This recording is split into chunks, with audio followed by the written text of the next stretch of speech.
Right now on Denver 7 News at 6 a.m., Coloradans return home after a weekend of wildfires. We'll still have our bags packed, ready to go.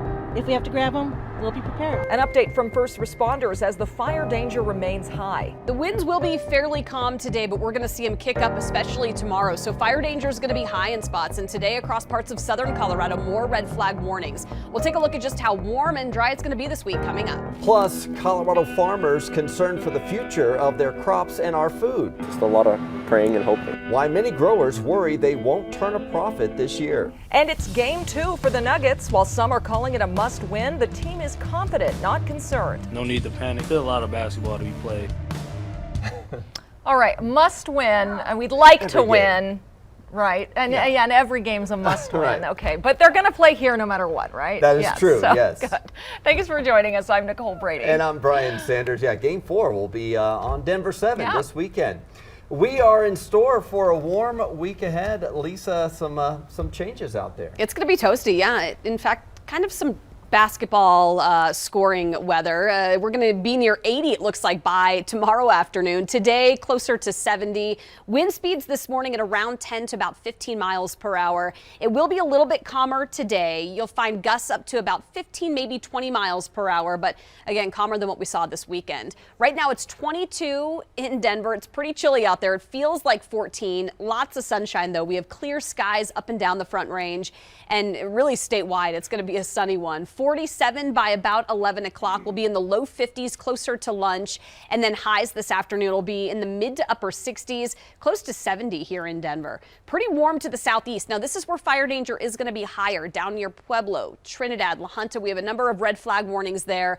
We're likely going to see those red flag warnings pop on and off as the week goes on, as things get pretty warm and the winds kick up. I'll show you just how windy it's going to get tomorrow, Jason, coming up. We have one crash still on the off-highway system. It's going to be up there in the Westminster area of southbound Sheridan, right over Highway 36. If you want to use an alternate route, you can. You can go over here to either Eaton or Harlan, take that down to 88th Avenue, and then back to southbound Sheridan. But as you look at the camera, the traffic is able to get through there right now. So you see one lane is able to get through this crash scene. Now, they might have to close it down in a little bit just to get the wrecked cars out of there, but at least traffic can move through there a little bit slowly. The rest of the drive on Highway 36 looks just fine, and no other issues, just starting to see traffic build up in some of those usual spots. That's the one problem spot we have. It's a little bit slick in the high country. We'll take a look at that for you coming up in just a little bit. Well, right off the top here, we do want to get you updated on those wildfires from the weekend. Firefighters, fortunately, are making progress on the Duck Pond fire near Gypsum, near Glenwood Springs, and the 37E fire north of Lyons, 100% contained this morning. Let's start with the Duck Pond fire, though. Crews say it has burned 89 acres and is now 60% contained. The only damage so far has been some burned picnic tables and fencing at recreation sites along I-70. All mandatory evacuations have been lifted and I-70 is back open. We talked to people thankful to have homes to return to. Totally grateful, because Colorado's had some major fires. It's devastating through a lot of families, so we're completely blessed. Couldn't be happier that we get to go home to a home. Now, firefighters think this fire was human caused, but they don't know exactly what sparked it yet. Firefighters in Larimer County say the 37E fire burned 114 acres, but again is now 100% contained. All evacuations in the Blue Mountain area were lifted yesterday afternoon and no structures were lost.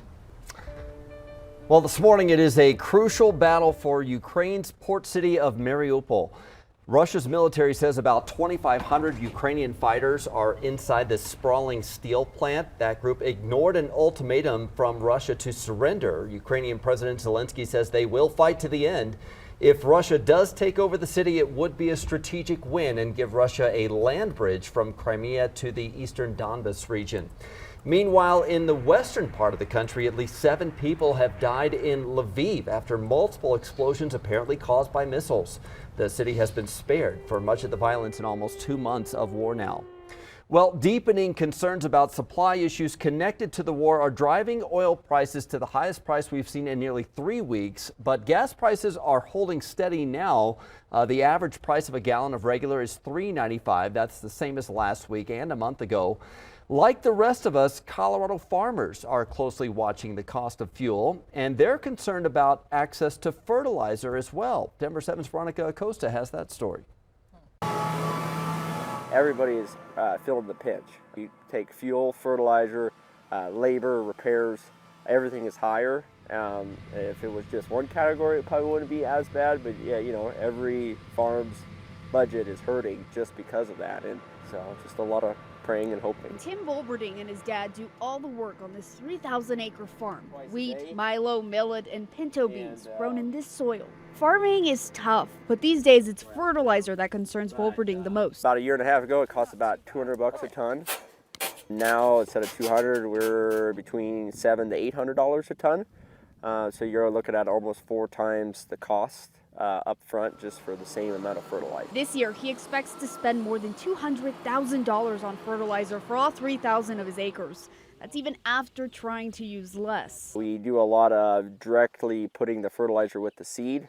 So instead of putting the fertilizer across everything, you're putting that fertilizer right in that place that the seed actually needs it, and you can reduce your costs that way, just about by reducing the amount that you need. There's alternatives like manure, but that just won't work for him. Well, in theory, manure is a great idea as an alternative to commercial fertilizer. It's hard because manure weighs a lot, and you need a lot to make up for that difference in pounds of nitrogen. This isn't an isolated issue. Other farmers are also looking for solutions. It's really a balancing act, and there's really no good answer for any of our producers. They're all just going to sort of have to muddle through it as best they can and hopefully be able to turn a profit this year. All Volberding says he can really do at this point. And it's just a lot of praying, Veronica. Praying those fertilizer prices start coming down.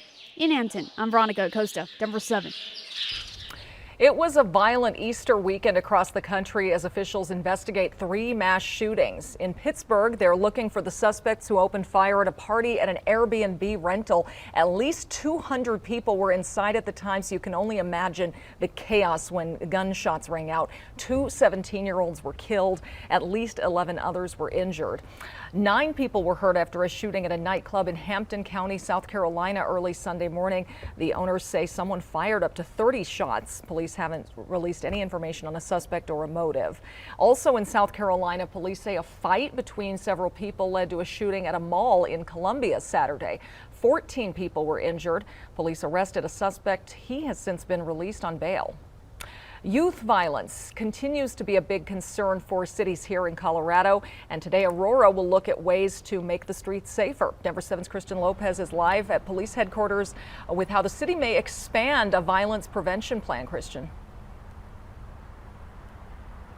The city put a plan together after they collected community input when it comes to what people's biggest concerns are and what they want to see done. So the Youth Violence Prevention Program team actually did an assessment back in 2021, and they've been working on a strategic plan based on those findings. Youth, parents, and others in Aurora ranked the type of violence they believed was impacting the city the most. Gang, domestic, and gun violence were among the top 3. Tonight, city leaders will look over their plan that targets youth ages 10 to 24. And this plan will focus on prevention and intervention, especially those who are in high-risk communities, those who are showing at-risk behaviors, and youth who have re-entered the community after being in custody. City Council will review this plan tonight during a study session and then figure out whether or not to move forward with it. Live in Aurora this morning, I'm Christian Lopez, Denver 7. Well, 1 down, more to go, though. The Nuggets lost Game 1 to the Warriors Saturday, but tonight they don't want to go down 0-2 before the series moves to Denver. Yeah, they were kind of outmanned in Game 1, led by Steph Curry and company. Nikola Jokic was the Nuggets' bright spot in Game 1. He had 25 points, 10 rebounds, and he says the team isn't panicking yet. Figured out what should we do, just try to be better, you know. It's hopefully it's going to be a long series, and hopefully we came here to steal one if we can, of course. The pressure is not on us. We are underdogs here. Yeah, cool, calm, collected so far. Jokic is one of 3 finalists for the league MVP award.